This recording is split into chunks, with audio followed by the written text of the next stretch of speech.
ஆதியும் அந்தமுமானவரே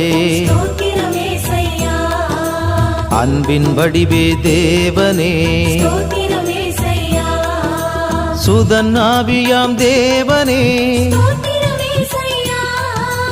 மூவரு இறைவா தேவனே ஆதியும் அந்தமுமானவரே ஸ்தோத்திரம் ஏசையா.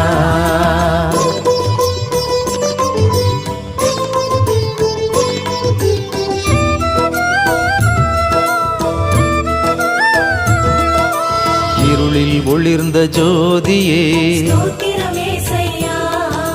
தந்தையின் அருளை பெற்றவரே